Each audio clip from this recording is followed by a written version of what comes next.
जय श्रीमती तुलसी महारानी की जय, श्री हरिनाम संकीर्तन की जय, श्रील प्रभुपाद ट्रांसजेंडरल बुक डिस्ट्रीब्यूशन की जय, श्री श्री गौर निताई की जय, श्री श्री कृष्ण बलराम की जय, श्री श्री राधा श्याम सुंदर ललिता विशाखा देवी की जय, श्री श्री जगन्नाथ बलदेव सुभद्रा महारानी की जय, समवेत भक्त वृंद की निताय गौर प्रेमानंदे हरि हरि।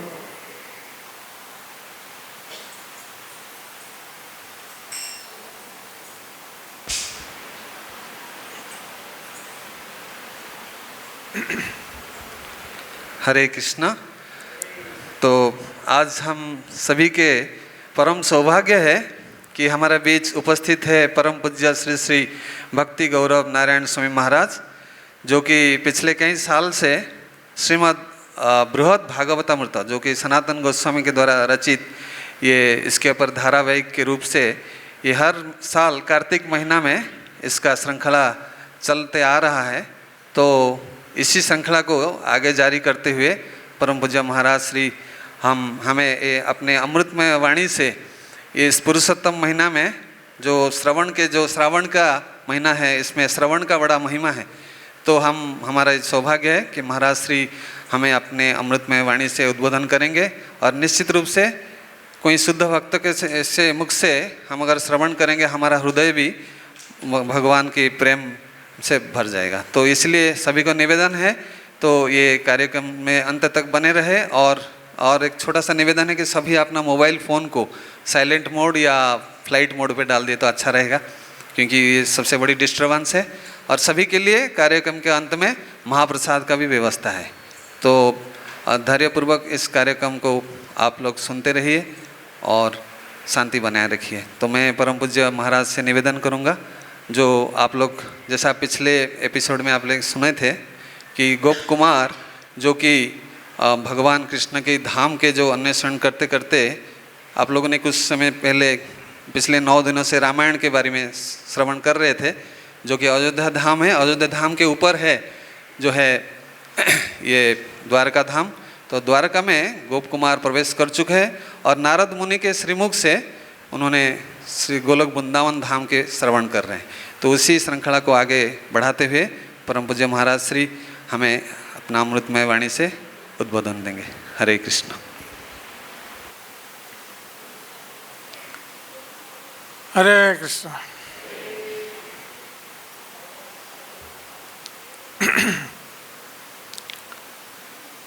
ओम अज्ञानतिमिरन्धस्य ज्ञानाञ्जनशलाकया चक्षुरुन्मीलितं येन तस्मै श्रीगुरवे नमः।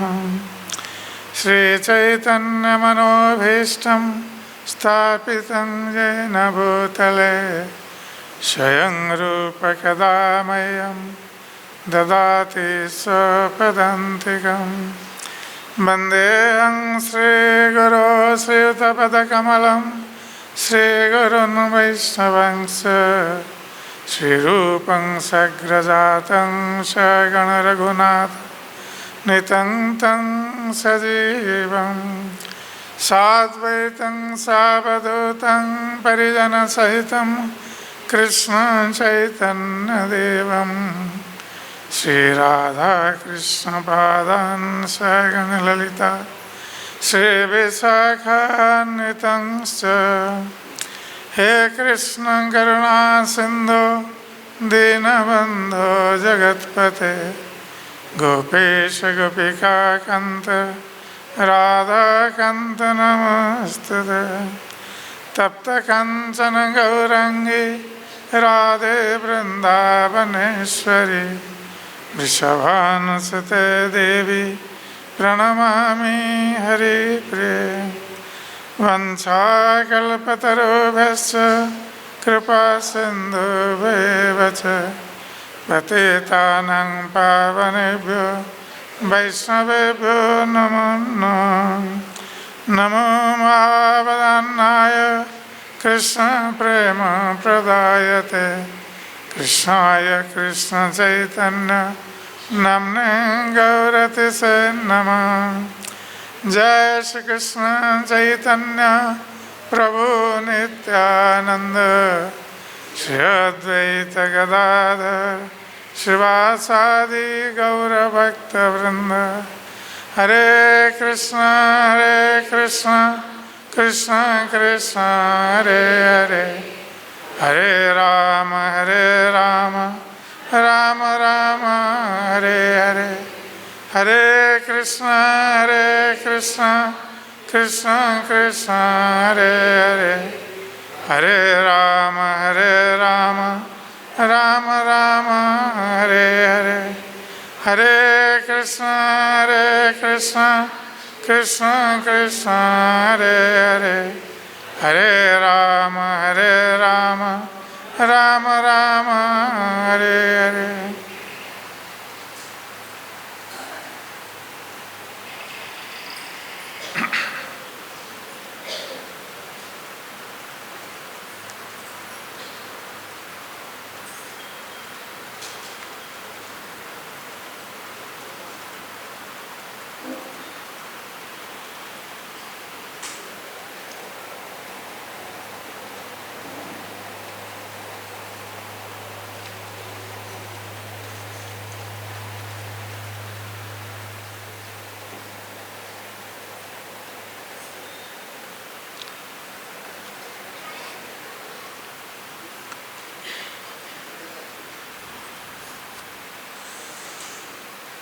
आज यहाँ पर उपस्थित भक्त सज्जन वृंद और मातृवृंद,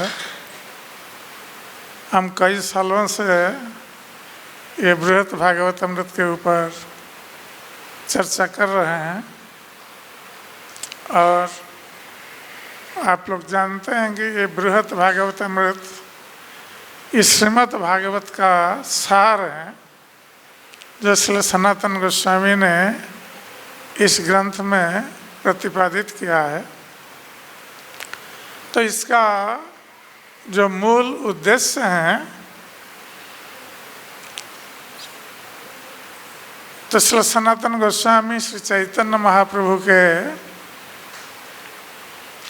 जो उनकी जो उक्ति है भगवान श्री कृष्ण के संबंध में कि आराध्य भगवान ब्रजेश तनयम तद्धाम वृंदावनम रम्या काचित उपासना ब्रजवधु वर्गेण या कल्पिता।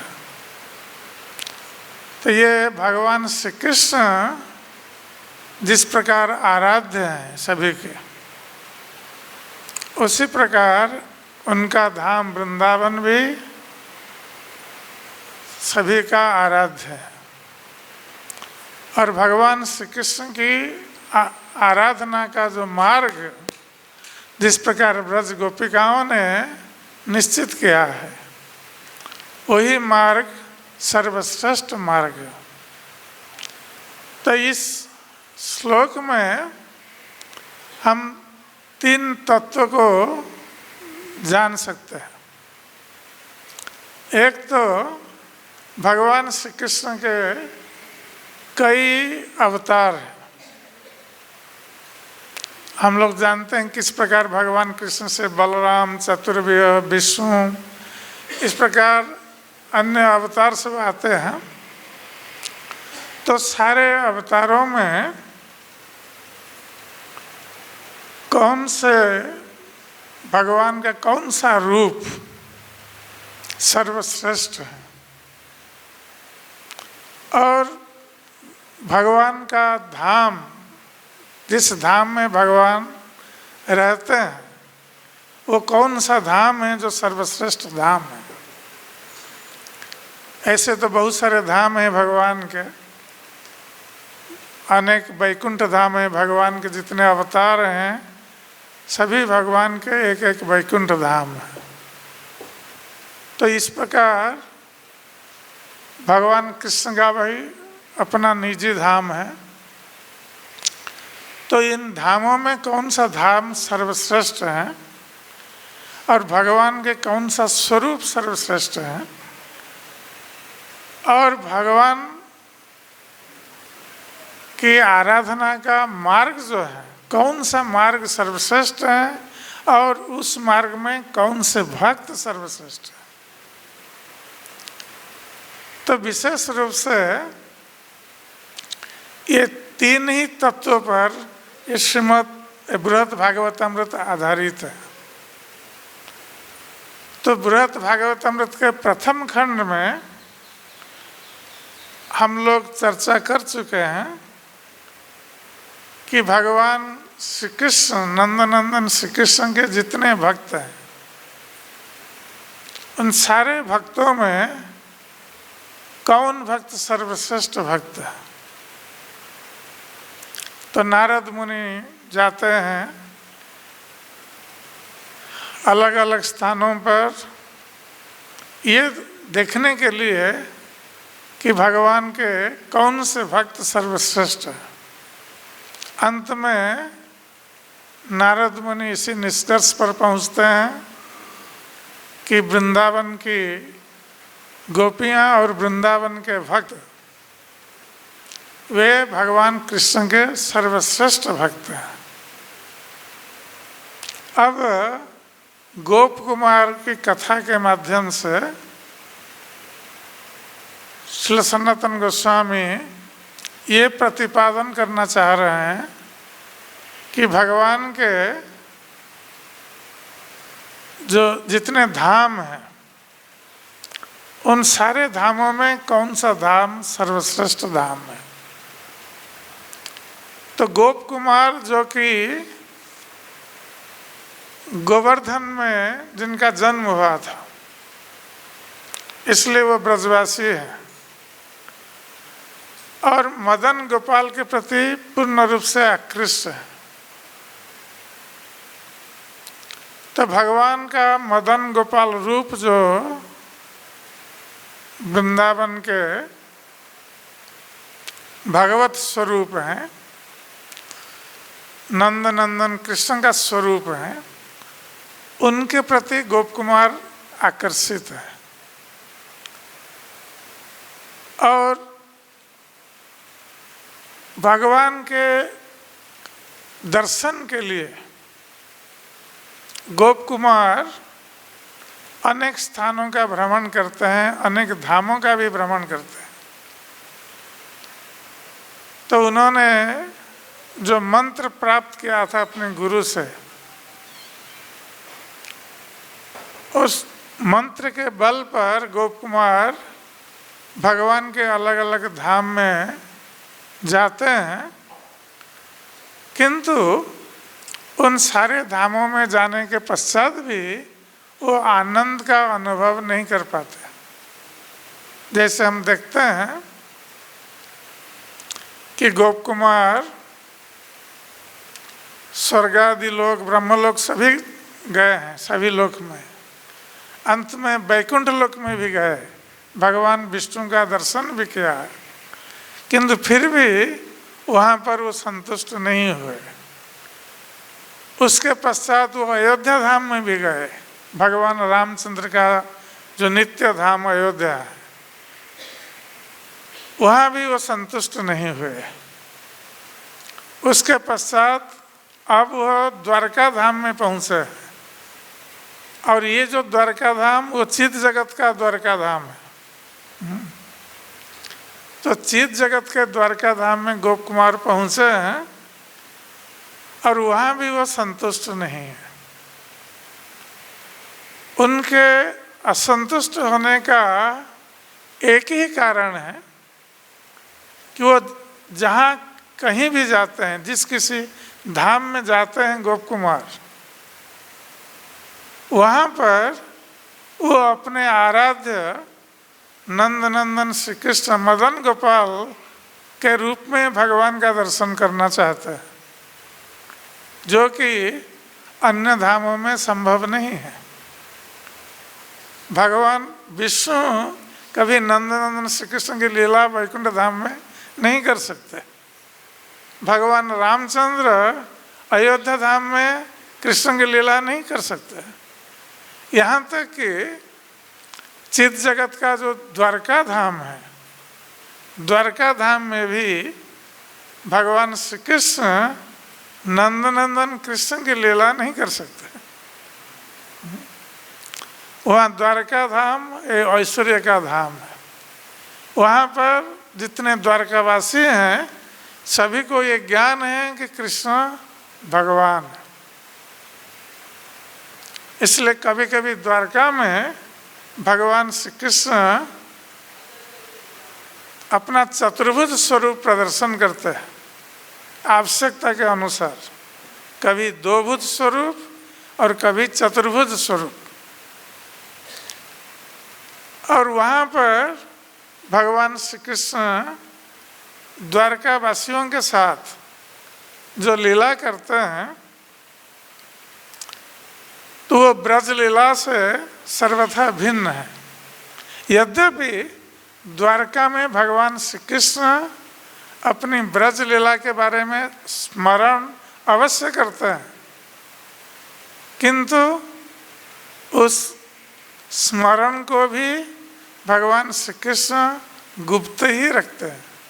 वो सभी के सामने प्रकाशित नहीं करते, क्योंकि द्वारका वो स्थान नहीं है जहाँ भगवान श्री कृष्ण अपनी ब्रज लीला का प्रदर्शन कर सके। इसलिए गोप कुमार जब गए द्वारका में, उन्होंने भगवान कृष्ण का दर्शन किया और भगवान कृष्ण ने जब गोप कुमार को देखा तो बहुत प्रसन्न हो गए और गोप कुमार के हाथ में जो बंसी थी, गोप कुमार अपनी बंसी साथ में लेकर जाते थे, घूमते थे, उस बंसी को भगवान कृष्ण ने ले लिया है अपने पास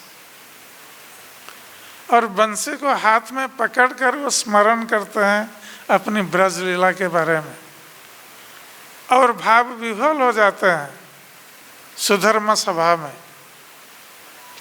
और जब उद्धव जी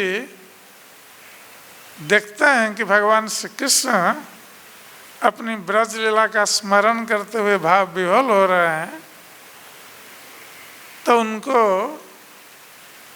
उद्धव जी भगवान कृष्ण को स्मरण दिला देते हैं कि ये स्थान ब्रजलीला स्मरण करने का नहीं है, ये सुधर्मा सभा है जहाँ महाराज उग्रसेन बैठे हुए हैं राजसभा में, वसुदेव जी बैठे हुए हैं, अक्रूर जी बैठे हुए हैं। तो भगवान कृष्ण अपने को रोक लेते हैं, अपनी भाव विह्वल अवस्था को रोक लेते हैं और पूर्व स्थिति में आ जाते हैं। तो इसलिए गोप कुमार वहाँ द्वारका में जाकर वो भी चाहते थे कि कृष्ण को अपने ब्रज वेश में और ब्रज लीला करते हुए देखें, किंतु यह संभव नहीं था द्वारका में। इसलिए मन ही मन गोप कुमार असंतुष्ट थे और इस बात को जानते हुए उद्धव जी गोप कुमार को अपने घर पर ले गए हैं। यद्यपि भगवान कृष्ण गोप कुमार को पहले उनका स्वागत करते हुए अपने निवास स्थान पर ले गए थे, अपने महल में, वहाँ पर गोप कुमार को प्रसाद भी खिलाया था, किंतु उद्धव जी गोप कुमार को वहाँ से अपने घर पर ले गए थे, क्योंकि उद्धव जी जानते थे गोप कुमार के मनोभाव को।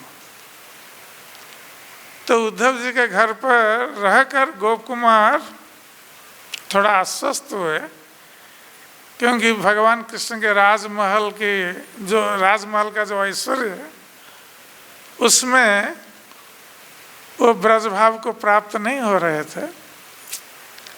तो उद्धव जी के साथ कभी कभी जाते थे भगवान कृष्ण का दर्शन करने के लिए, जब तक रहे उद्धव जी के घर पर। तो गोप कुमार, क्योंकि वो गोप वेश में थे, तो किसी यादव ने गोप कुमार को एक दिन बताया कि आप ये वन्य वेश में हैं यहाँ द्वारका में, क्योंकि गोप वेश वन्य वेश है। तो गोप कुमार मस्तक में पगड़ी पहने हुए थे, हाथ में बंसी, और शरीर केवल धोती पहने हुए थे, कोई कुर्ता नहीं था, और वन फूल की माला पहने हुए थे। तो इस प्रकार के वेश में देखकर किसी यादव ने कहा कि ये तो वन्य वेश है, और आप जब द्वारका में रह रहे हैं तो आप द्वारकावासी जैसा वेश आपको पहनना चाहिए। तो गोप कुमार को ये अच्छा नहीं लगा, क्योंकि गोप कुमार सोचने लगे कि ये द्वारका में यदि एक यादव मुझे ये कह रहे हैं कि ये वेश यहाँ ठीक नहीं है, इसका अर्थ है कि सारे यादव यही सोचते होंगे हमारे बारे में। इसका अर्थ मैं यहाँ रहने के लिए उपयुक्त नहीं हूँ। और गोप कुमार अपने भावों को त्याग करना नहीं चाहते थे। अपने आराध्य मदन गोपाल के प्रति उनका जो भाव है, उस भाव को गोप कुमार त्याग करना नहीं चाहते थे। इसलिए वो मन ही मन असंतुष्ट थे। वो अपने बेस को तो त्याग नहीं कर सकते, तो मन ही मन असंतुष्ट थे। उन्होंने सोचा कि अपने भाव को, कृष्ण के प्रति अपना जो भाव है उसको सुरक्षित रखना ये मेरा कर्तव्य है। इसलिए उन्होंने अपना वेश बदला नहीं और उद्धव जी के घर पर रहे। तो एक दिन नारद जी वहाँ आकर पहुँचे, और नारद जी जो सारे संसार में और भगवत धाम में भी भ्रमण करते रहते हैं, और जब जहाँ कहीं भी गोप कुमार गए हैं उन धामों में नारद जी से उनकी भेंट भी हुई है। तब नारद जी द्वारका आए हैं। ये चित जगत का द्वारका है, ये भौतिक जगत का द्वारका नहीं है। चित जगत के द्वारका में गोप कुमार से भेंट हुई नारद जी की।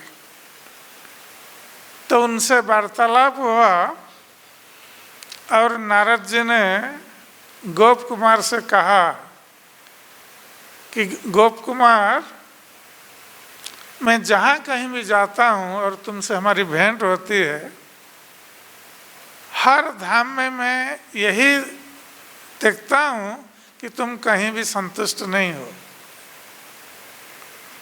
किसी भी भगवत धाम में तुम संतुष्ट नहीं हो। तो गोप कुमार ने नारद जी के चरण पकड़ लिए और उनसे कहा कि नारद जी, आप तो मेरे मनोभाव को जानते हैं कि मैं क्यों संतुष्ट नहीं हूँ। तो नारद जी समझ गए कि ये ब्रज का भक्त है, ब्रजवासी है, और ये केवल अपने मदन गोपाल के स्वरूप और मदन गोपाल की लीला में ही संतुष्ट हो सकता है। इसलिए नारद मुनि गोप कुमार को आनंद प्रदान करने के लिए और उनका जो अभिष्ट धाम है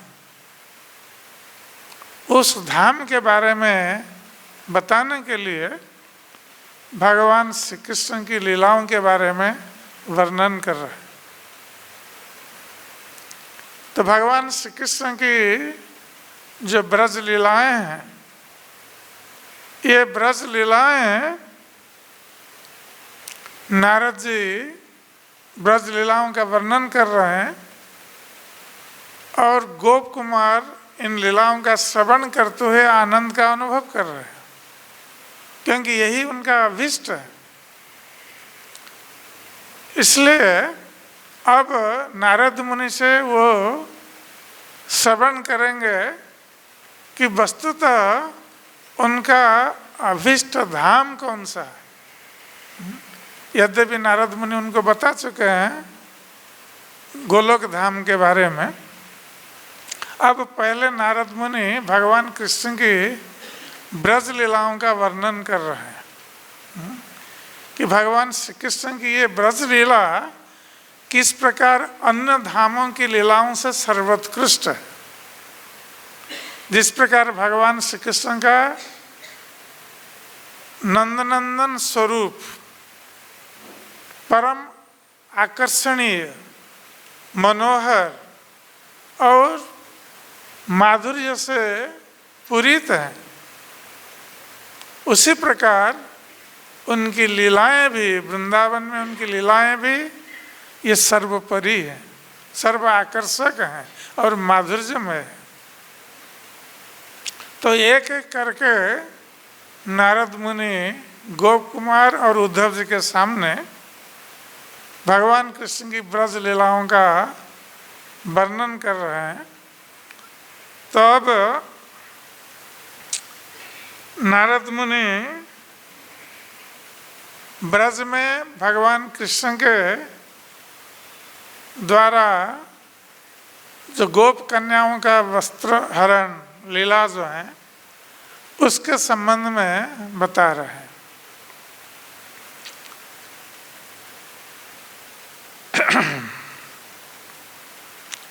क्वाहो से कन्याम्बर मोषणोत्सव शानीप मूर्धन्यधिरोहणोत्तरा। तो भगवान श्री कृष्ण ब्रज में ये गोप कन्याओं का जो वस्त्र हरण लीला कर रहे थे, तो नारद मुनि उसका वर्णन करते हुए कहते हैं कि भगवान श्री कृष्ण का ये वस्त्र हरण लीला जो है कितना आश्चर्यमय और माधुर्यमय है। तो जब गोप कन्याओं ने मार्गशीर्ष महीने में ये कात्यायनी व्रत का अनुष्ठान किया था, और इस कात्यायनी व्रत अनुष्ठान का उद्देश्य था भगवान श्री कृष्ण को पति के रूप में प्राप्त होना। तो इन गोप कन्याओं ने प्रातः काल उठकर ये सारे एकत्रित होकर ये लोग गोप कन्या लोग ये जाते थे यमुना में, और यमुना में स्नान करके सूर्योदय से पहले यमुना में स्नान करके ये कात्यायनी देवी की पूजा करते थे यमुना के तट पर। और कात्यायनी देवी जो दुर्गा देवी है, तो उनको उनकी पूजा करते हुए उनसे उनको धूप दीप अर्घ्य आदि अर्पित करते थे।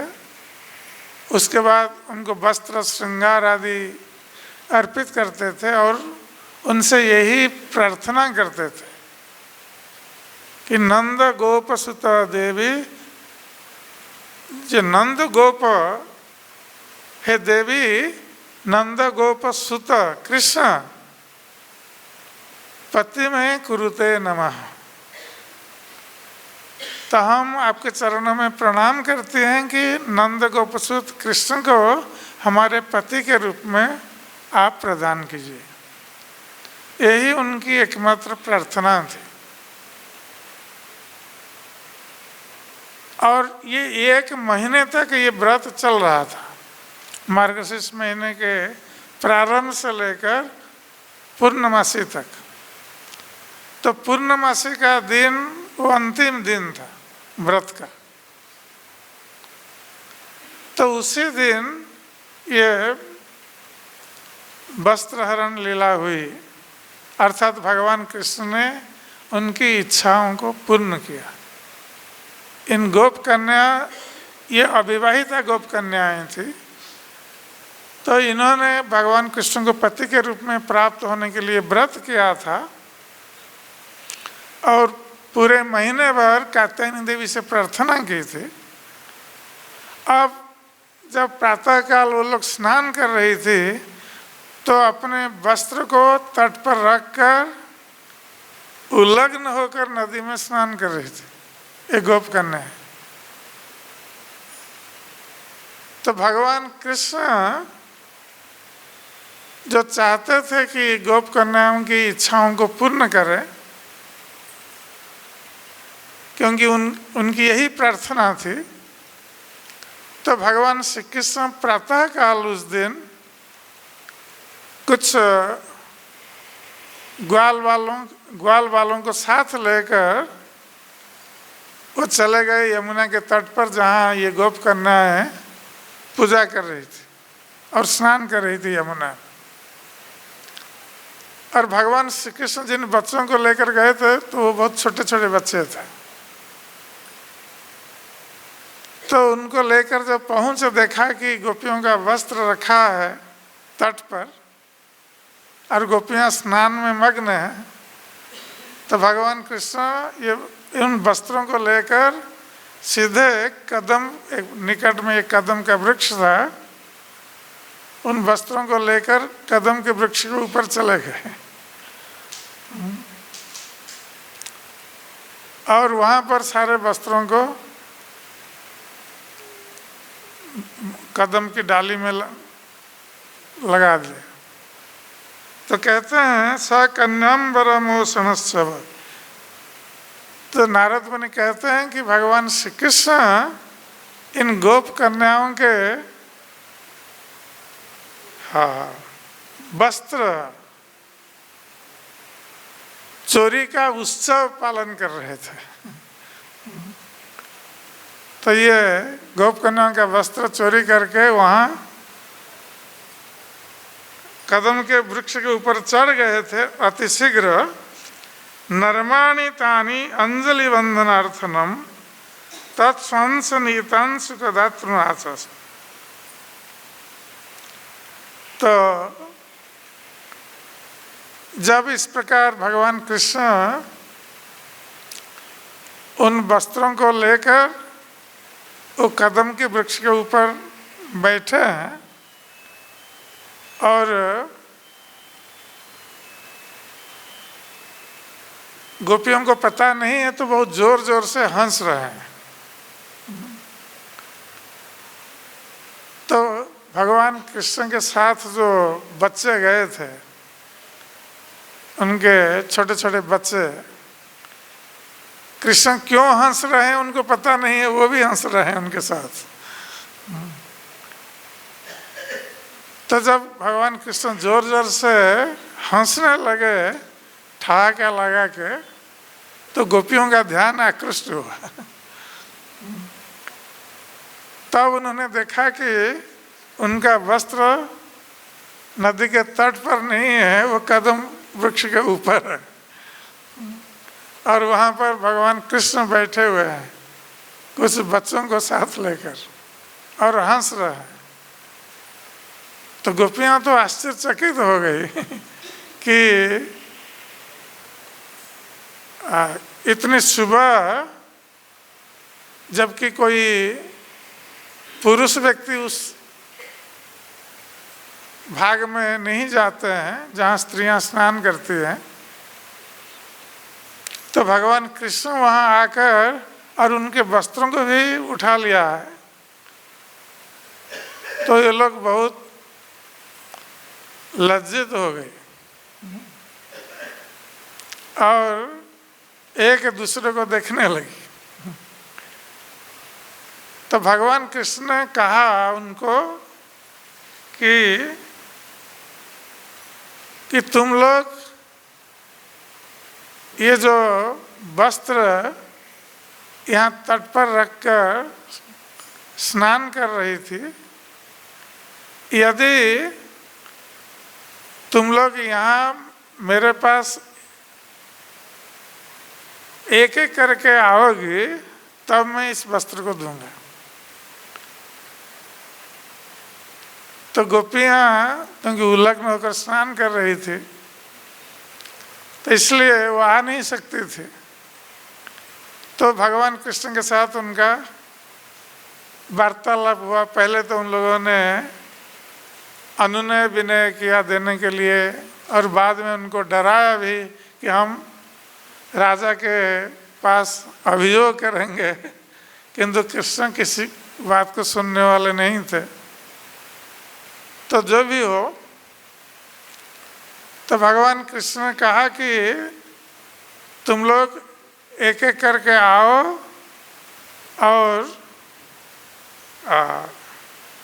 अंजलिबद्ध होकर आना, हाथ जोड़कर। हाथ जोड़कर, क्योंकि तुम लोगों ने एक पाप कर्म किया है कि तुम लोगों को नदी में उलग्न होकर स्नान नहीं करना चाहिए था और तुम लोग उलग्न होकर स्नान कर रही हो, इसलिए तुम्हारा पाप हुआ है। और इस पाप से मुक्त होने के लिए एक ही उपाय है कि तुम लोग हाथ जोड़कर मस्तक पर हाथ रखकर तुम प्रणाम करो, तब जाकर इस पाप से तुम मुक्त हो सकती हो। क्योंकि अपनी गलती, अपनी भूल को स्वीकार करते हुए तुम्हें प्रणाम करना है जल देवता को। तो गोपियाँ कृष्ण की बातों पर विश्वास नहीं कर रही थी, इसलिए कृष्ण ने कहा कि नहीं, मैं मजाक नहीं कर रहा हूँ, तुम लोग मेरी बात को मानो, मैं तुम्हें दे दूंगा वस्त्र, किंतु तुम्हें ऐसा करके आना पड़ेगा, अंजलिबद्ध होकर सर पर मस्तक पर हाथ रखकर, तुम पाप से मुक्त होगी। तो अंत में गोपियों को आना पड़ा। तो कृष्ण कहा कि तुम एक एक करके आ सकती हो या सभी एक साथ आ सकती हो। जब उन्होंने देखा कि ये साहस नहीं कर रही है एक एक करके आने के लिए, तो ये कहकर जब गोपियाँ आई तो भगवान कृष्ण ने उनको उनका वस्त्र प्रदान किया और उनकी इच्छा भी पूर्ण की कि गोपियों की ये जो तपस्या थी, ये व्रत था कृष्ण को पति के रूप में पाने के लिए, और उनके व्रत के अंतिम दिन भगवान कृष्ण वहाँ प्रकट होकर उनकी इच्छाओं को पूर्ण कर रहे हैं। क्योंकि कोई भी स्त्री केवल पति के सामने उलग्न हो सकती है, अन्यथा वो उलग्न नहीं हो सकती। तो इस प्रकार गोपियों को इस दशा में बुलाकर कृष्ण ने ये प्रतिपादित किया कि वे ही उनके पति हैं, और उन्होंने ये भी आशीर्वाद किया गोपियों को कि तुम्हारी इच्छा अति शीघ्र पूर्ण होगी, तुम लोग मेरे साथ यहाँ वृंदावन में अति शीघ्र विहार करोगे। तो उसके बाद जब रासलीला का अनुष्ठान हुआ तो इन गोपियों को यह अवसर प्राप्त हुआ था। तो भगवान श्री कृष्ण केवल अपने भक्तों की इच्छाओं को इस प्रकार पूर्ण कर रहे हैं और लीला कर रहे हैं यहाँ वृंदावन में। तो नारद मुनि इस लीला का वर्णन करते हैं।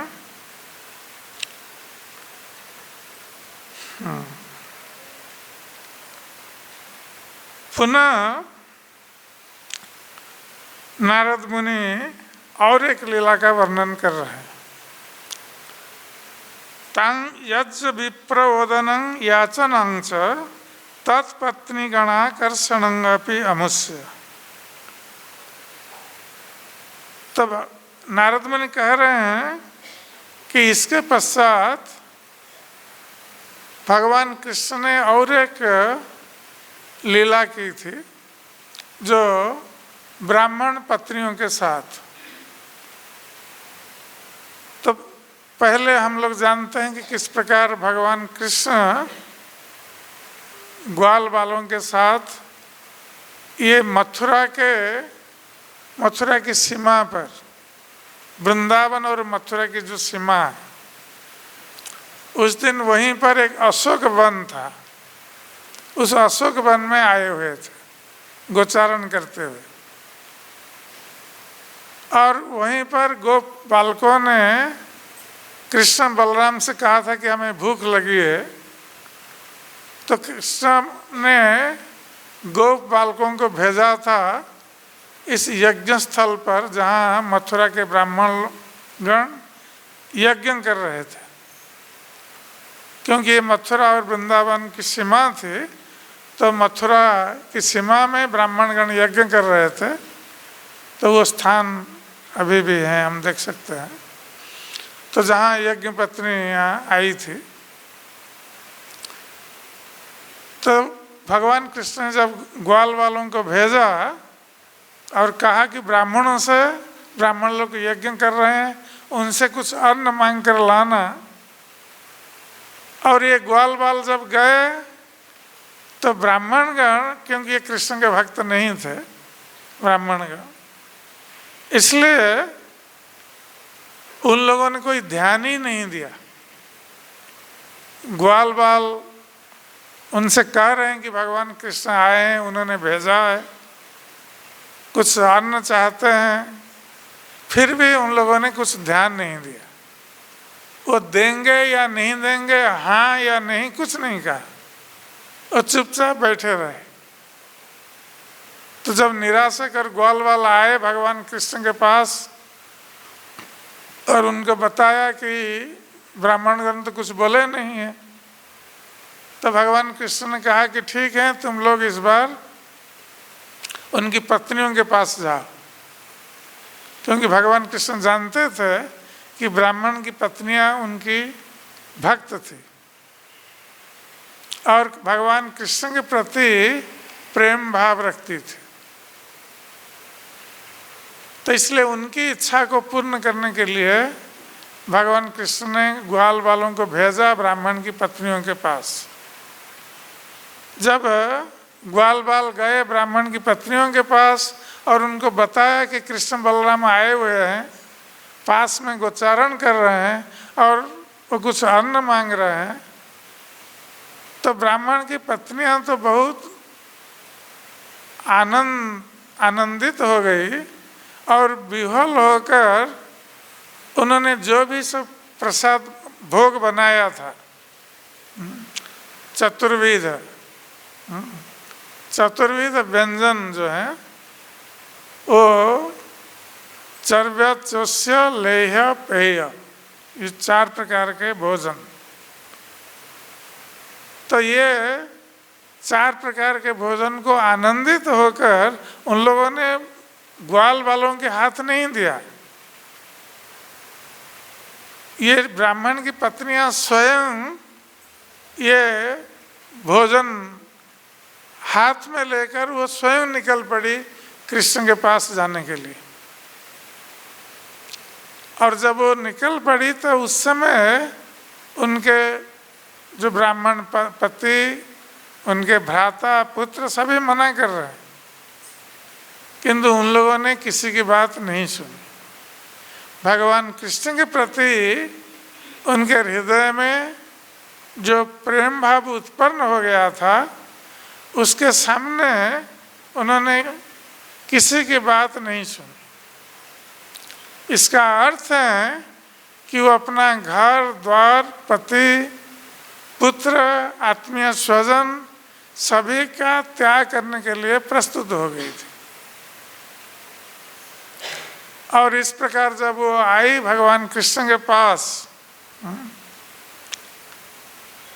तो उस समय भगवान श्री कृष्ण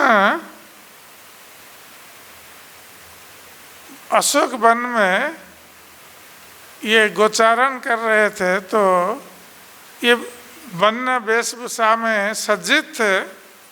तो तान भूषणावस्थिति वाक् प्रसादान, तो भगवान श्री कृष्ण उस समय सुंदर वेश में वो खड़े थे अपने एक गोप बालक के कंधे पर अपने बाएं हाथ रखकर और दूसरे हाथ में वो कमल का फूल लिए हुए थे। तो श्रीमद् भागवतम में इसका वर्णन भी आता है कि श्यामं हिरण्य परिधिं वनमाल्य वरा। तो भगवान श्री कृष्ण पीत वस्त्र पहने हुए थे, उनका श्याम वर्ण का शरीर था और वनमाला पहने हुए थे, मस्तक में मोर पुच्छ धारण किए हुए थे, धातु प्रबाल नटवेश अनुव्रतांश, और विभिन्न तरह तरह के रंगीन धातु द्रव्य जो पहाड़ पर्वतों में मिलते हैं, तरह तरह के धातु, तो उसको घिस करके अलग अलग रंग के वो सब शरीर में सब चित्र विचित्र करते थे रंग। इस प्रकार बहुत सुंदर दिखते थे। तो इस प्रकार नटवेश, ऐसा लगता था कि जैसे भगवान श्री कृष्ण एक नर्तक के रूप में सज्जित हुए। तो उस समय विन्यस्त हस्तं इतरेण धुनान अब्जम कर्णोत्पल अलक कपोल मुखाब्ज हासम। तो भगवान श्री कृष्ण अपने दो कानों में उत्पल, उसको कर्णफूल के रूप में लगाए हुए हैं, और उनका जो केश राशि है उनके कपोल पर पड़ी हुई, उनके सुंदर मुखमंडल पर उनके जो अलका जिसको बोलते हैं केश राशि, घुंघराले बाल, वो उनके कपोलों पर, गालों पर पड़े हुए हैं। तो इस प्रकार भगवान श्री कृष्ण इन ब्राह्मण की पत्नियों को देखकर स्मित हास्य कर रहे हैं, और ब्राह्मण की पत्नियां दूर से भगवान के इस रूप का दर्शन कर रही है। तो इस प्रकार भगवान कृष्ण ने ब्राह्मण पत्नियों को अपना सुंदर रूप दर्शन कराकर उनको उनके प्रेम में विह्वल करा दिया। ऐसे तो वो कृष्ण के प्रेम में विह्वल थी, अब अपने प्रिय कृष्ण को जब सामने देख रही हैं तो वो सारी ब्राह्मण पत्नियां वो बाह्य ज्ञान शून्य हो गई और चित्रवत वो खड़ी रह गई, जैसे कोई हिल ना होकर एकटक कृष्ण के रूप को देख रही है, और जैसे उनके शरीर में बाह्य ज्ञान नहीं है। तो ये लोग क्या कर रही हैं, भगवान कृष्ण के सुंदर रूप का दर्शन करते हुए अपनी आँखों के माध्यम से भगवान कृष्ण को लेकर अपने हृदय में वो उनका आलिंगन कर रही है। तो इस प्रकार भगवान श्री कृष्ण ने यज्ञ पत्नियों पर कृपा की, और जो वो अन्न, खाद्य अन्न लेकर आए थे उनका भोजन करके उनको आनंद प्रदान किया यज्ञ पत्नियों को। और यज्ञ पत्नियां इतना विमोहित हो गई थी भगवान कृष्ण के रूप का दर्शन करके कि वो तो और कृष्ण को त्याग करके अपने घर पर लौटकर जाने के लिए इच्छा नहीं कर रही थी, किंतु भगवान कृष्ण ने उनको आदेश दिया कि तुम लोग अपने घर पर लौट जाओ, और तुम लोग यदि ये सोचती हो कि तुम्हारे पति तुम्हें ग्रहण नहीं करेंगे, किंतु ये तुम्हारे प्रति ईर्ष्यान्वित नहीं होंगे, तुम्हारे पति या तुम्हारे जो आत्मीय स्वजन, भ्राता, पुत्र आदि, ये भी तुम्हारे प्रति ईर्ष्या भाव का पोषण नहीं करेंगे।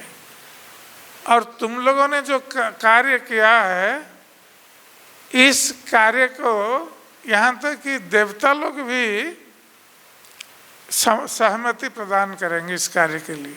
इसलिए तुम लोगों ने कुछ गलत नहीं किया है, इसलिए तुम लोग चिंता मत करो, अपने घर पर लौट जाओ।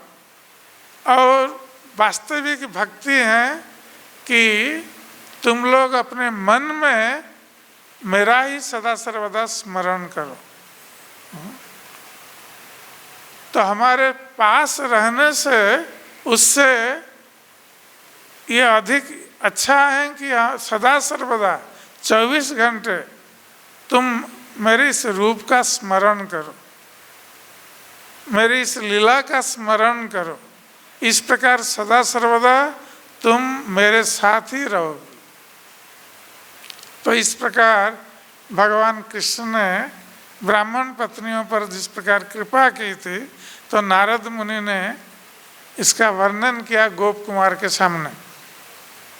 तो ये वर्णन करने का उद्देश्य है कि भगवान कृष्ण की जो ब्रज लीला है किस प्रकार ये अन्य समस्त लीलाओं से सर्वश्रेष्ठ है, जो प्रेम का उद्रेक करने वाला है भक्तों के हृदय में।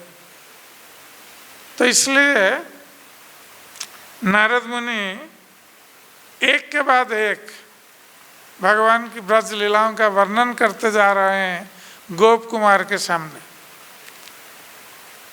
पुनः कहते हैं गोवर्धनाद्रे रुचिरार्चनांग तथा शोभाम हस्ते न महाद्रिधारणम तद्गोप्य संतोषणम इंद्र संतनम वंदे से गोविंदतया विशेषणम। तो नारद मुनि कह रहे हैं कि मैं गोविंद की वंदना करता हूँ, जो भगवान कृष्ण ने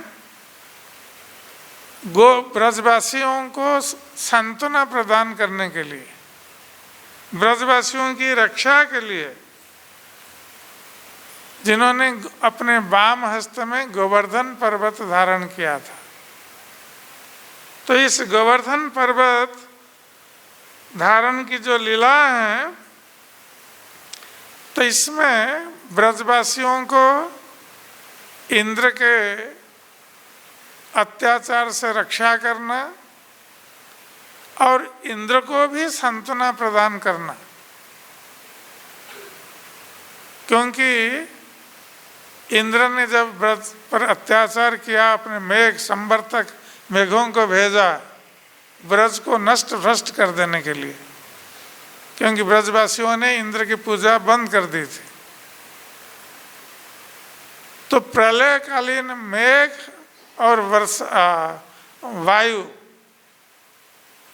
ये प्रवाहित हो रहा था ब्रज में, वर्षा हो रही थी और वायु का प्रवाह बहुत तेज था, 49 पवन ये बह रहे थे। तो ब्रज को नष्ट करने की कल्पना थी इंद्र की, किंतु भगवान कृष्ण ने गोवर्धन पर्वत धारण करके ब्रजवासियों की रक्षा की थी। इसलिए ब्रजवासियों को ये विश्वास हो गया था, क्योंकि ब्रजवासियों ने देखा 7 दिन तक भगवान कृष्ण ने गोवर्धन पर्वत को एक ही हाथ में, एक ही उंगली पर धारण करके रखा। इसलिए ब्रजवासियों को ये विश्वास हो गया कि ये कृष्ण कोई साधारण बालक नहीं है, ये तो स्वयं भगवान है। इसलिए सारे ब्रजवासी गए नंद महाराज के पास ये पूछने के लिए कि सचमुच ये कृष्ण कौन है, क्योंकि अभी तक तो हम कृष्ण को ये सोच रहे थे कि ये हमारा ब्रज का लड़का है, हमारे साथ खेलता है, हमारे साथ खाता है, हमारे जैसा है। किंतु हम लोगों ने अपनी आंखों से देखा कि 7 दिन तक इतने विशाल का है गोवर्धन पर्वत को अपने वाम हस्त से उन्होंने धारण कर रखा, क्योंकि अभी तक भगवान कृष्ण ने जो भी असुरों का वध किया है, तो ब्रजवासी लोग वो सुनते आए हैं गोप बालकों से उन लोगों ने देखा नहीं था, किंतु ये गोवर्धन धारण लीला में सारे ब्रजवासियों ने अपनी आंखों से देखा कि किस प्रकार कृष्ण स्वयं गोवर्धन पर्वत को धारण किए हुए हैं। तो इसलिए वो आश्चर्यचकित होकर नंद महाराज से उन लोगों ने पूछा कि ये कृष्ण कौन है। तो नंद महाराज ने उस समय बताया था, जिस प्रकार गर्ग मुनि ने कहा था कि ये कृष्ण नारायण सम है। नंद महाराज ने ये नहीं कहा कि कृष्ण नारायण है, क्योंकि गर्ग मुनि ने भी कहा नहीं था। तो उन्होंने कहा कि ये नारायण सम, ये नारायण के समान कार्य करेगा। तो ब्रजवासी शांत हो गए थे इस सुनकर। तो इसलिए नारद मुनि कह रहे हैं, तो ये गोवर्धन धारण लीला में भगवान कृष्ण ने जब गोवर्धन पर्वत धारण किया और इंद्र ने देखा कि वो जो चाह रहे थे ब्रज को नष्ट भ्रष्ट कर देने के लिए, तो ब्रज का कुछ नहीं हुआ। वृक्ष से एक पत्ता भी गिरा नहीं, और इतनी वर्षा हुई, प्रलयकालीन वर्षा मूसलाधार में, किंतु कहीं एक बूंद पानी भी नहीं दिख रहा था ब्रज में। तो इंद्र आश्चर्यचकित हो गया कि ये कैसे हुआ। तो अंत में जब इंद्र गए ब्रह्मा जी के पास, ब्रह्मा जी ने बताया कि तुम्हें पता नहीं कि ये भगवान है। तो इंद्र आए सुरभि, ब्रह्मा जी के कहने पर सुरभि गाय को लेकर भगवान कृष्ण की शरण ग्रहण करने के लिए, और कृष्ण का अभिषेक भी किया गोविंद कुंड पर, और गोविंद का नाम प्रदान किया था इंद्र ने, जो गौओं के इंद्र है। तो नारद मुनि कह रहे हैं, वंदे अस्य गोविंद तयाभिषेचनम। तो ऐसे जो गोविंद हैं, मैं उनकी वंदना कर रहा हूँ। ब्रजस वैकुंठ पदानुदर्शनम। उसके पश्चात भगवान कृष्ण ने ब्रजवासियों को वैकुंठ का दर्शन कराया था, क्योंकि लोकाच नंदा नयनं प्रचेतस।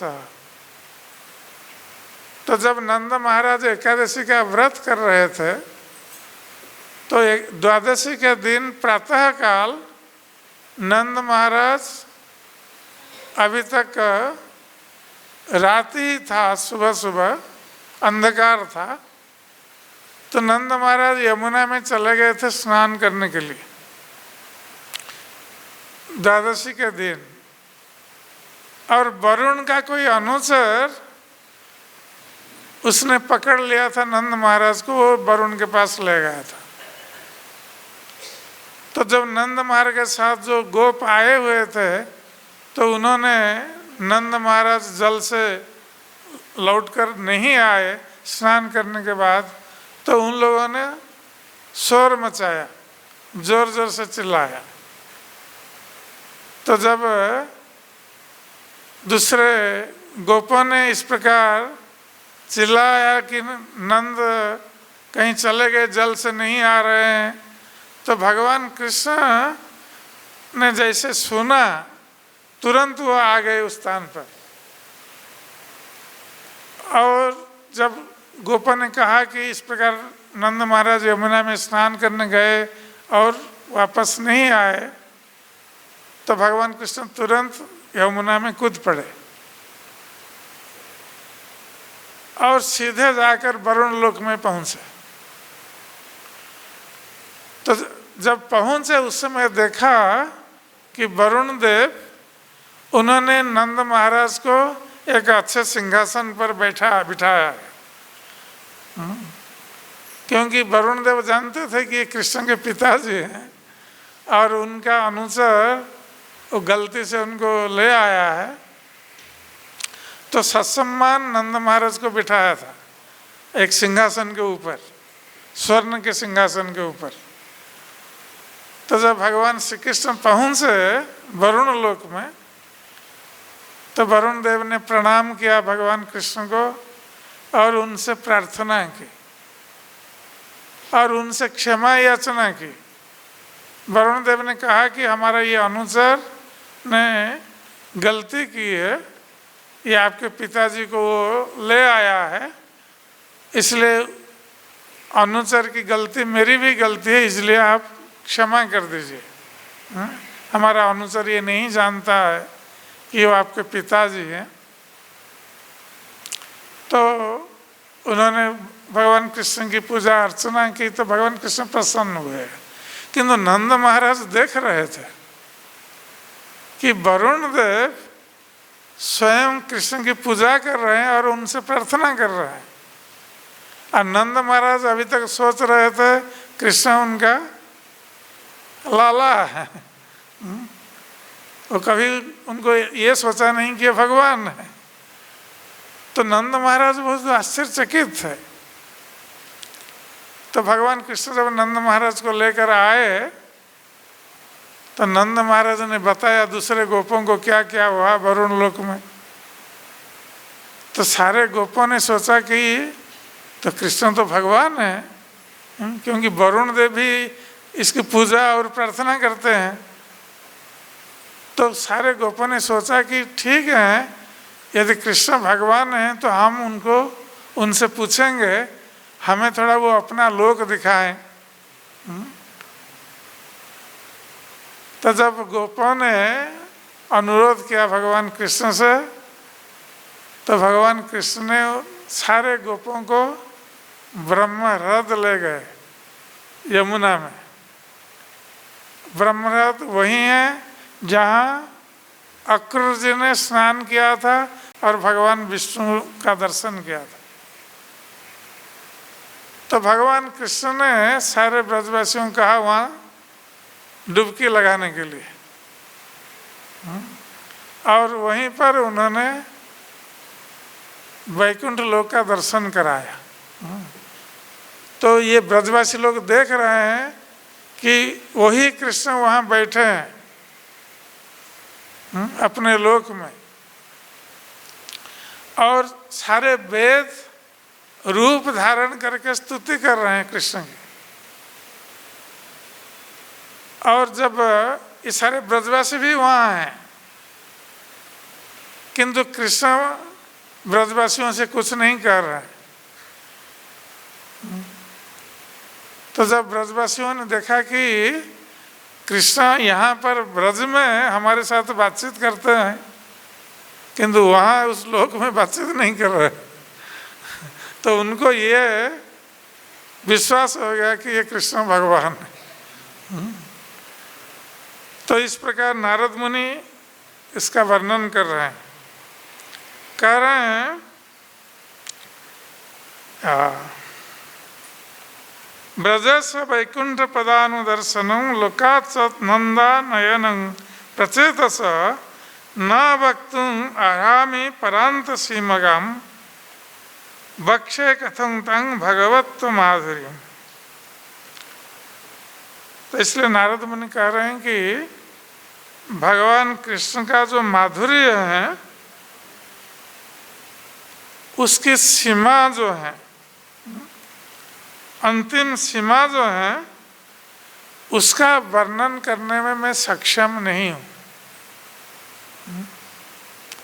नारद मुनि अपनी अक्षमता प्रकट कर रहे हैं कि भगवान के माधुर्य की अंतिम सीमा तक वर्णन करने के लिए मैं सक्षम नहीं हूँ। वाच्य किमेशं ब्रज चेष्टितानं यः सर्वतः श्रेष्ठ भरो विचारे तदक्षराणं श्रवणं प्रवेशात् उदेति प्रेम भर प्रकृत्या।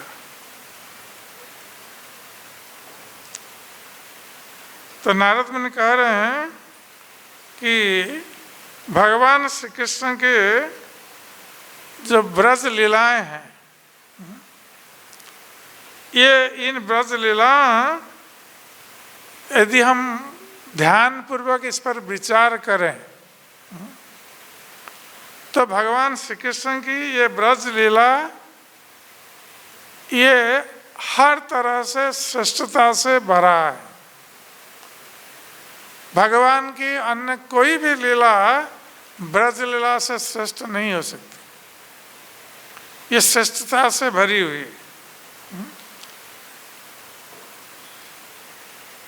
तो इसलिए भगवान का जो माधुर्य है, भगवान कृष्ण का जो माधुर्य है और उनकी लीला की जो श्रेष्ठता है,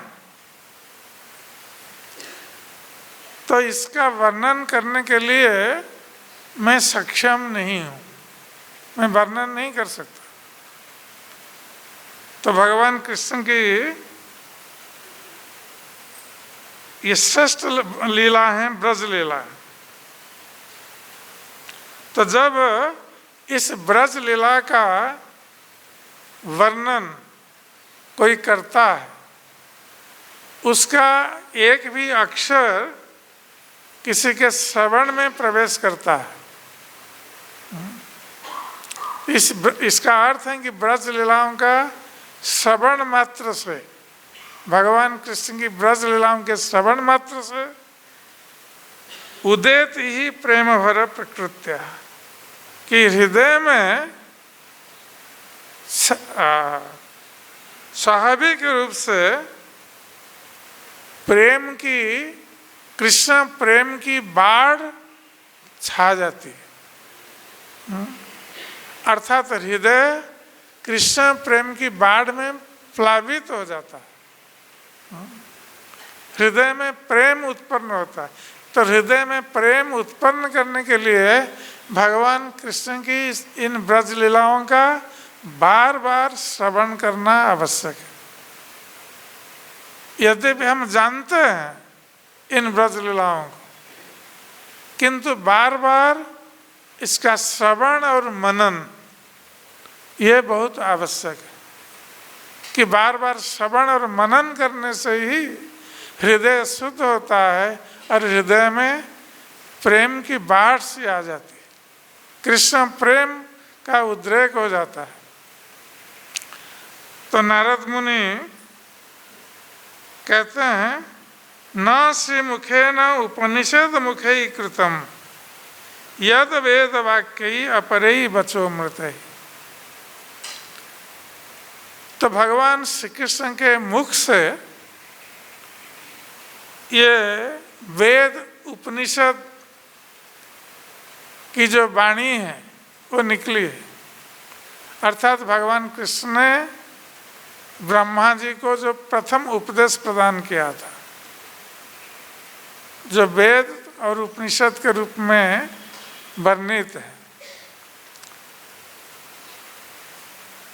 तो ये यद्यपि भगवान के वचनामृत है, जो वेद और उपनिषद की जो वाणी है ये भगवान के मुख से निकली है ये वाणी, इसलिए भगवान के वचनामृत, क्योंकि भगवान के वचन से जो अमृत ये इसमें मिला हुआ है इन वाणियों में।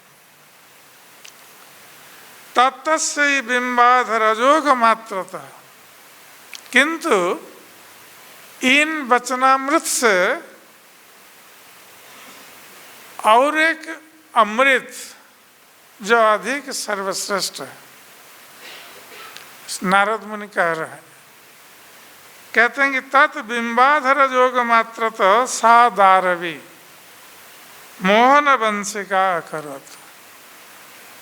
तो भगवान श्री कृष्ण की जो मोहन वंशी है,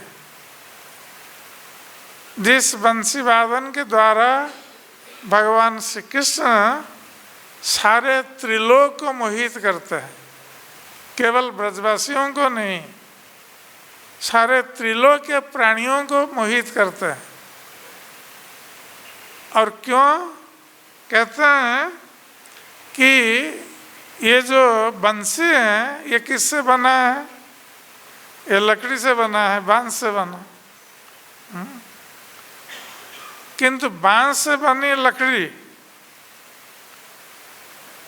किंतु ये जब भगवान कृष्ण के ओष्ठ का स्पर्श प्राप्त करती है तो भगवान के अधर से जो अमृत निस्सरित होता है, तो ये जब ये बंसी यद्यपि दारू है अर्थात लकड़ी है, किंतु भगवान कृष्ण के अधर अमृत के स्पर्श से इससे जो ध्वनि निकलती है ये ध्वनि अमृत की ध्वनि बन जाती है। तो इसलिए बंसी की ध्वनि ये बहुत अमृतमय ध्वनि है, और जो कोई भी इस ध्वनि का श्रवण करता है तो उसका हृदय कृष्ण प्रेम में भर जाता है। तो नारद मुनि इसलिए कहते हैं कि यद्यपि बंसी एक छोटी सी लकड़ी है, किंतु ये वेद वाणी से भी अधिक प्रभावशाली है। कोई वेद का उच्चारण करे, उपनिषद का उच्चारण करे, उससे जो आनंद प्राप्त होता है, किंतु जब कोई इस बंसी की ध्वनि श्रवण करता है जो भगवान के अधरामृत से मिश्रित है, तो उसका हृदय कृष्ण प्रेम में पूरित हो जाता है।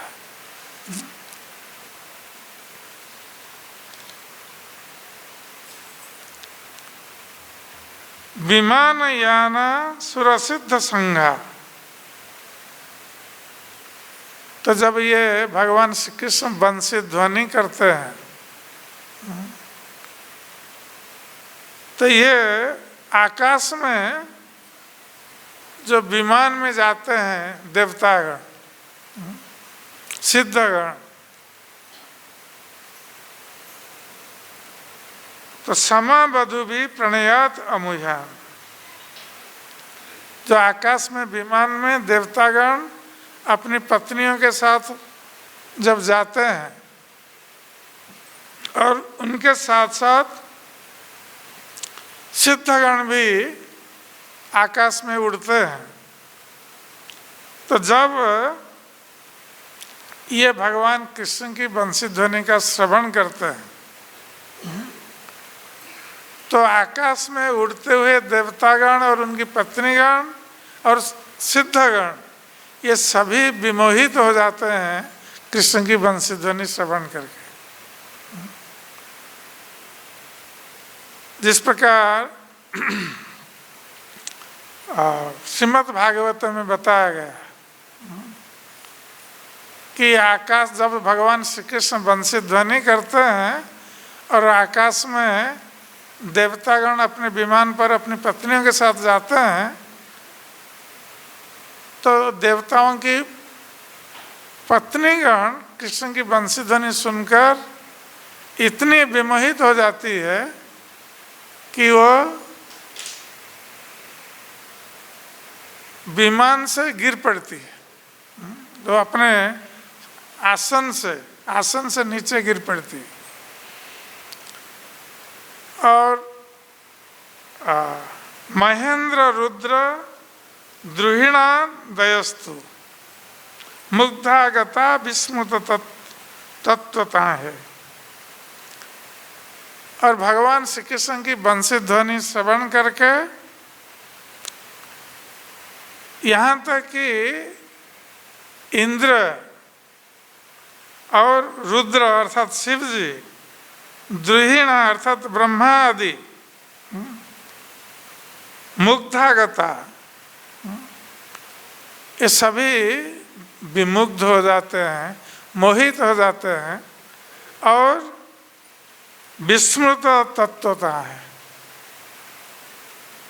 ये विस्मृत हो जाते हैं भगवत तत्व के बारे में।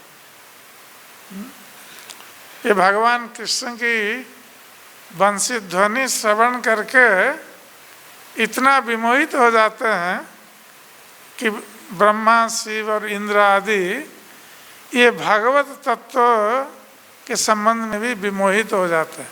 ये स्थिर नहीं कर पाते हैं कि कौन सा ठीक है, कौन सा ठीक नहीं है, कौन सा तत्व ठीक है, कौन सा तत्व ठीक नहीं है, ये निर्णय नहीं कर पाते।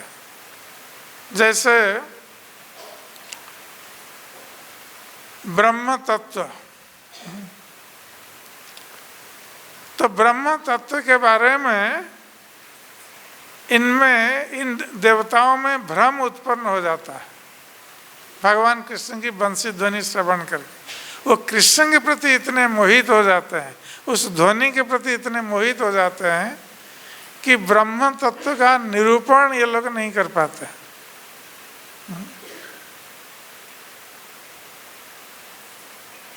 ये स्वयं कृष्ण परम ब्रह्म है या और कोई? कारण वो लोग सोचते हैं कि जो ब्रह्म है वो आनंदमय है। तो ये ब्रह्मानंद से भी ये जो बंसी ध्वनि का आनंद, ये और कई गुना अधिक आनंद है। इसलिए ये द्वंद्व में पड़ जाता है कि ब्रह्मानंद श्रेष्ठ है या बंसी ध्वनि का आनंद श्रेष्ठ है। तो ये ब्रह्मा, शिव और इंद्र आदि ये निर्धारण नहीं कर पाते।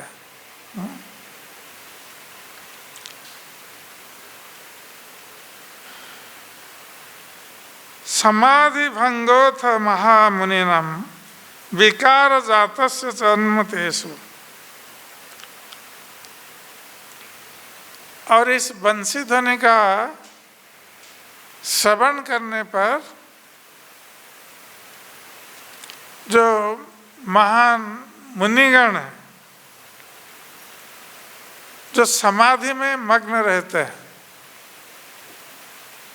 समाधि में ध्यान करते हैं, तो बंसी की ध्वनि श्रवण करने पर इन महामुनियों का समाधि भी भग्न हो जाता है। वो समाधि में नहीं रह पाते, उनका ध्यान आकृष्ट हो जाता है बंसी ध्वनि की ओर। तो उससे उनकी समाधि भग्न हो जाती है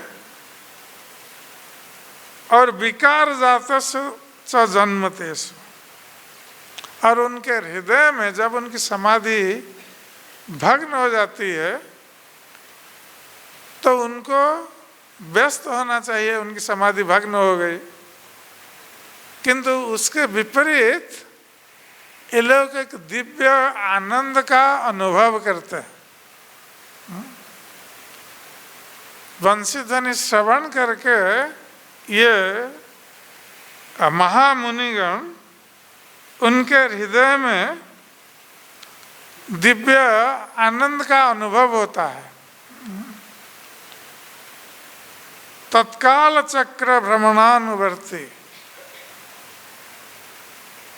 और इस बंसी ध्वनि का प्रभाव और क्या पड़ता है कि आकाश में सूर्य, चंद्र आदि चलनशील हैं।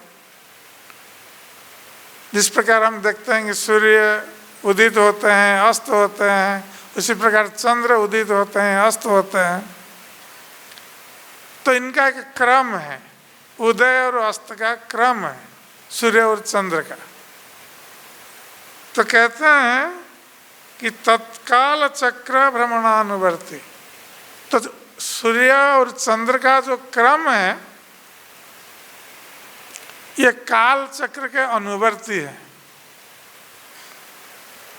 तो भगवान ने जो काल चक्र बनाया है उसके अनुसार ये सूर्य चंद्र उदित होंगे, अस्त होंगे, उससे बाहर नहीं निकल सकते। काल चक्र से बाहर नहीं निकल सकते। किंतु जब भगवान कृष्ण की बंसी ध्वनि श्रवण करते हैं ये सूर्य और चंद्र, तो उस समय क्या होता है? कहते हैं चंद्रादि नित्यासु गते निरोध। तो सूर्य और चंद्र जो क्षिप्र गति से, द्रुत गति से चलते हैं,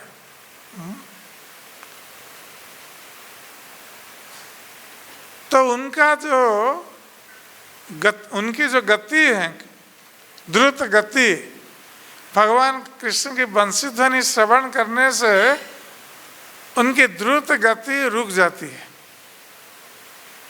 सूर्य और चंद्र की द्रुत गति रुक जाती है, अर्थात सूर्य और चंद्र गतिशील न होकर वो रुक जाते हैं, रह जाते हैं। ये भगवान कृष्ण की बंसी ध्वनि का प्रभाव है।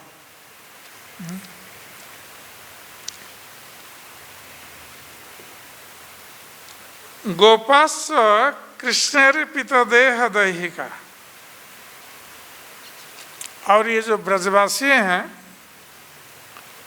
ये ब्रजवासी गोपगण, इनका सब कुछ कृष्ण के चरणों में अर्पित है। देह दैहिका, ये ब्रजवासी गोपगण अपने शरीर को कृष्ण की सेवा के लिए अर्पित किए हुए, और दैहिका अर्थात उनके परिवार को भी अर्पित किए हुए। ये ब्रजवासियों का सौभाग्य है कि भगवान कृष्ण ब्रज में आविर्भूत हुए और ब्रजवासियों को इस प्रकार सुख सौभाग्य प्रदान किया। इसलिए ब्रजवासियों का जो शरीर और परिवार सब कृष्ण के चरणों में अर्पित था। आत्मनो निजाचार विचार चंचला। और ब्रजवासियों ने यहाँ तक कि अपनी आत्मा को भी कृष्ण के चरणों में समर्पित कर दिया था। केवल अपने शरीर को नहीं, अपनी आत्मा को भी कृष्ण के चरणों में समर्पित कर दिया था। और यहाँ तक कि अपना आचार विचार सब कुछ, रहन सहन सब कुछ कृष्ण के चरणों में समर्पित था, अर्थात कृष्ण के लिए ही उद्दिष्ट था। ब्रजवासी लोग जो भी करते थे, जो भी सोचते थे, सभी का उद्देश्य कृष्ण को आनंद प्रदान करना, यही उनका एकमात्र जीवन का लक्ष्य था। इसलिए लोकद्वैर्थेषु अनपेक्षादृता, ब्रजवासियों ने कभी अपने भविष्य की चिंता नहीं की कि हमारे यहलोक का क्या होगा, हमारे परलोक का क्या होगा, इसकी चिंता भी नहीं की। तो यहलोक और परलोक उसकी चिंता किए बिना भार्यंग अपि स्वस्य नमन्ति ततः। तो कृष्ण उनके इतने प्रिय थे, ब्रजवासियों के, ब्रजवासी गोपों के, कि उन्होंने कृष्ण के लिए अपना सब कुछ समर्पित कर दिया था। यहाँ तक कि अपनी पत्नियों को भी समर्पित कर दिया था कृष्ण के लिए। ये लोग अपनी पत्नियों को भी अपनी पत्नी नहीं मानते थे, वो कृष्ण की ही पत्नी मानते थे।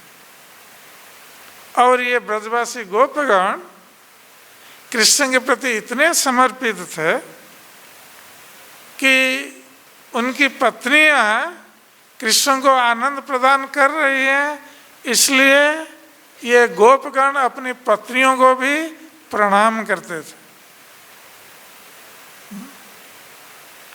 उनके सौभाग्य की प्रशंसा करते थे कि उनकी पत्नियों ने कैसे भगवान कृष्ण को संतुष्ट किया है, उनकी सेवा की है। क्योंकि गोपों का कृष्ण के प्रति प्रेम था, इसलिए वो अपनी पत्नियों को भी प्रणाम करते थे।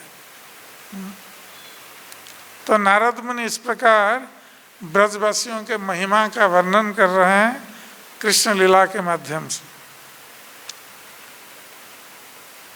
तत् बालका संगरता ही तस्य छाया एवं क्षणमपि अदृष्टा। और जब ब्रज बालकगण जो कृष्ण के सखा थे, तो जब भगवान श्री कृष्ण बत्साचारण करने के लिए जाते थे वन में, ये गोप बालक सखागण जब उनके साथ साथ जाते थे बत्साचारण के लिए, तो कभी यदि कृष्ण वन में किसी दूर प्रदेश में वृंदावन में चले जाते थे कोई दृश्य देखने के लिए,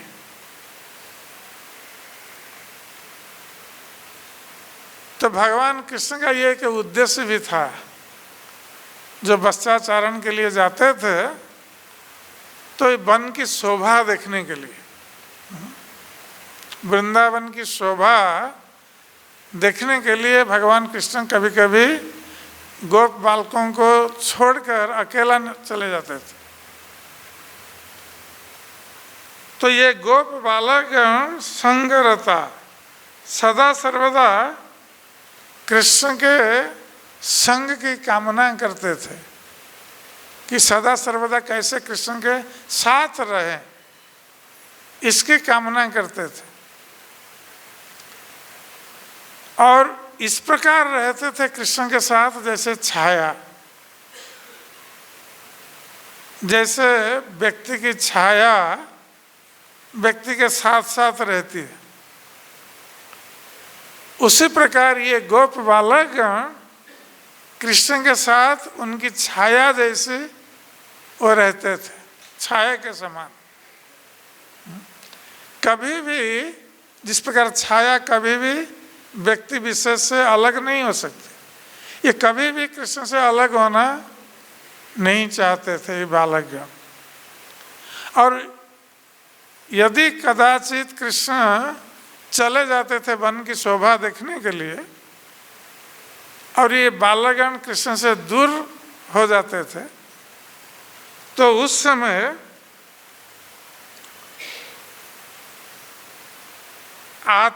आता रमंत त्वरया स्पृशन्ते, आर्ता रमंत।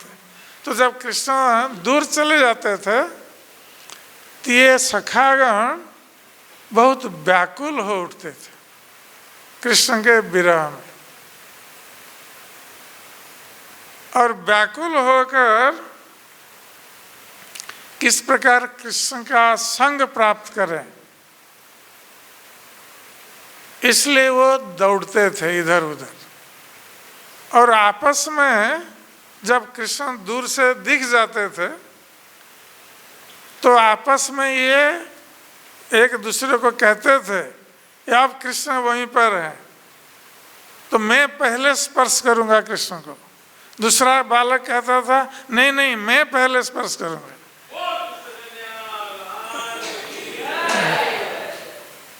तो इस प्रकार उनमें प्रतियोगिता होती थी गोप बालकों में, कौन कृष्ण को पहले स्पर्श करेगा, कौन छुएगा। इस प्रकार वो लोग दौड़ते थे कृष्ण का स्पर्श करने के लिए।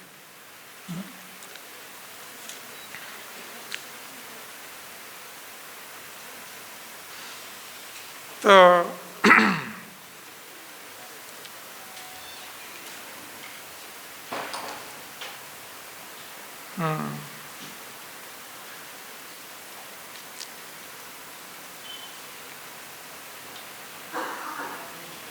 राधाद्यता परम भगवत्य तु पतितात्मजादीन पति आत्मजादीन लोकान धर्मान ह्रियमपि परित्यज्य भावम तंग आपता।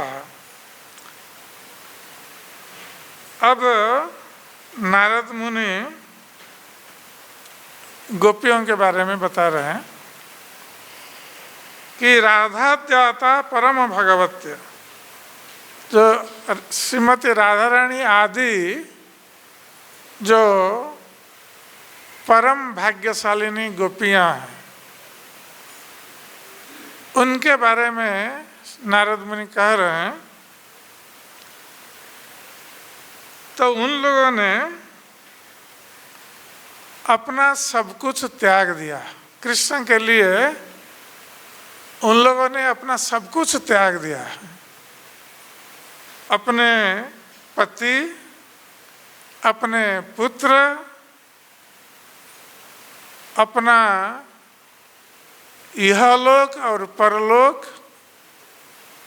अपना धर्म, पतिव्रता धर्म, अपनी लज्जा ह्रियंगपि, और यहाँ तक कि अपना आत्मीय स्वजन, इन सभी को इन गोपियों ने कृष्ण के लिए त्याग दिया था।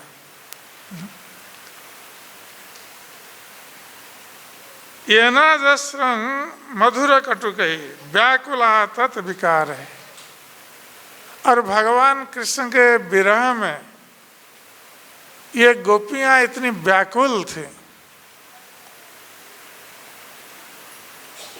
और व्याकुल होकर कृष्ण के प्रेम में वो कभी कभी और अधिकतर वो क्रंदन करती थी विरह में।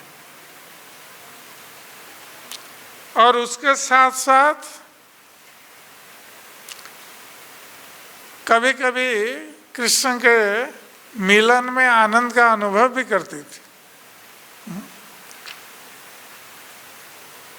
तो इस प्रकार जो मुग्धा, ये जो गोपियां हैं जो कृष्ण के प्रति अत्यंत आकृष्ट थी, ये किंचित तरुगतिंगिता नानुसंधानुमीशा। तो ये कृष्ण की बंसी ध्वनि श्रवण करके कृष्ण के विरह में इतनी व्याकुल हो उठती थी कि ये तरुगति को प्राप्त हो जाती थी। तरुगति अर्थात तरु अर्थात वृक्ष, और वृक्ष कभी गतिशील नहीं है, वृक्ष एक स्थान पर खड़ा रहता है। तो ये तरुगति को प्राप्त हुई, अर्थात नारद मुनि कह रहे हैं कि ये गोपियां भगवान कृष्ण के विरह में इतनी व्याकुल, तो ये तरुगति को प्राप्त हो जाती थी, अर्थात अपनी बाह्य चेतना को वो खो देती थी, उनकी बाह्य चेतना लुप्त हो जाती थी, और एक तरु के समान, वृक्ष के समान वो खड़ी रहती थी, जैसे एक वो अचल वृक्ष है। और कृष्ण के चिंतन में इतनी मग्न और व्याकुल है प्रेम में, तो गतिहीनता को वो प्राप्त होती थी, गतिशील होने के स्थान पर। तो इस प्रकार नारद मुनि कह रहे हैं कि इन गोपियों के भावों को मेरे लिए समझ पाना ये संभव नहीं है। किस प्रकार गोपियां प्रतिक्षण भगवान कृष्ण के प्रेम में विह्वल होकर बाह्य चेतना को लुप्त कर देती थी, और कृष्ण के विरह में कभी व्याकुल होती थी, क्रंदन करती थी। इस प्रकार इस क्रंदन में भी वह दिव्य आनंद को प्राप्त होती थी। कृष्ण के विरह में कृष्ण का स्मरण करते हुए भी वो आनंद को भी प्राप्त होती थी। यद्यपि बाह्य रूप से वो दुख है, विरह का दुख, किंतु अंतर में आनंद है, क्योंकि कृष्ण का स्मरण हो रहा है। कृष्ण के प्रति प्रेम प्रवाह वृद्धि प्राप्त हो रहा है। इसलिए अंतर में आनंद और बाहर ये विरह का भाव है, क्रंदन, विरह का क्रंदन। इस प्रकार के भाव को ये गोपियां व्यक्त करती थी। तो नारद मुनि कहते हैं कि इसका वर्णन कर पाना मेरे लिए संभव नहीं है। तो ठीक है, आज हम यहीं समाप्त करते हैं, विश्राम देते हैं। हम कल पुनः आगे बढ़ेंगे। ये नारद मुनि बहुत विस्तार पूर्वक भगवान कृष्ण की इन ब्रज लीलाओं का वर्णन कर रहे हैं। गोप कुमार को इस ब्रज लीला के प्रति और ब्रज भूमि के प्रति आकृष्ट करने के लिए, और जो सर्वोत्तम धाम गोलोक वृंदावन उसको प्राप्त करने की विधि सिखाने के लिए। हरे कृष्ण।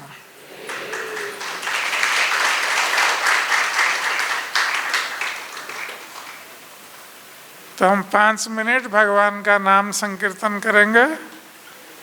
आप सभी हाथ ताली देकर इस नाम संकीर्तन में अंश ग्रहण कीजिए।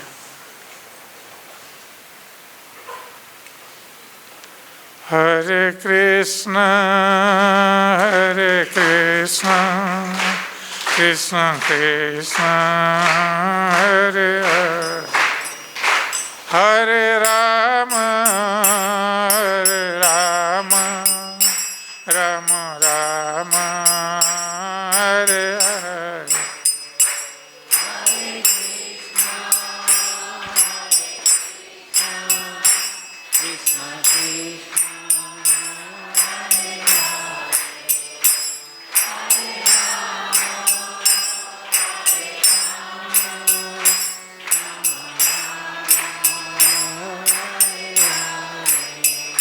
हरे कृष्ण कृष्ण कृष्ण हरे हरे, हरे राम राम राम हरे हरे।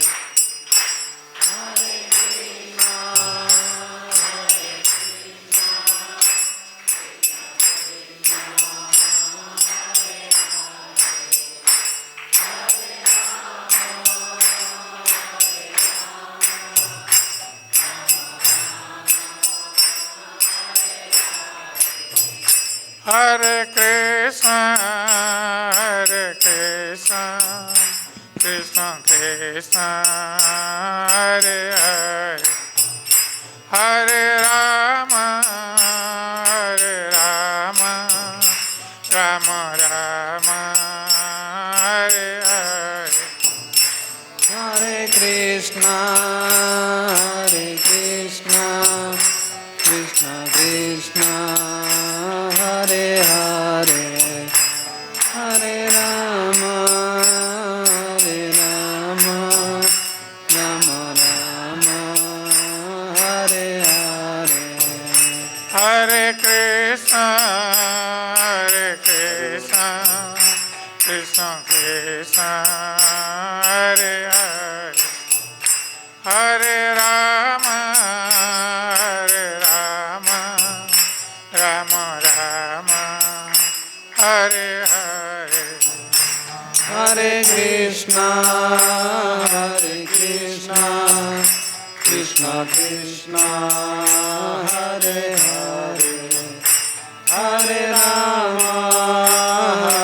राम राम राम हरे हरे।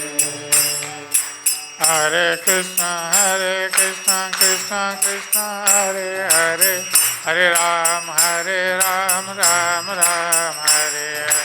हरे कृष्ण कृष्ण कृष्ण हरे हरे, हरे राम राम राम हरे हरे। हरे कृष्ण कृष्ण कृष्ण हरे हरे, हरे Ram Ram Ram Hare Hare.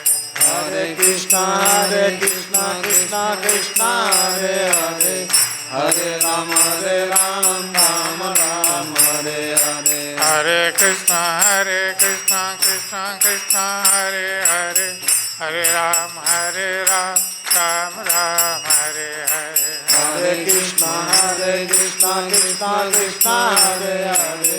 Hare Rama, Rama Rama, Hare Hare. Hare Krishna, Krishna Krishna, Hare Hare, Hare Ram, Ram Ram, Hare Hare. Hare Krishna, Krishna Krishna, Hare Hare. Hare Rama, Rama Rama, Hare Hare. Hare Krishna, Krishna Krishna, Hare Hare, Hare Rama,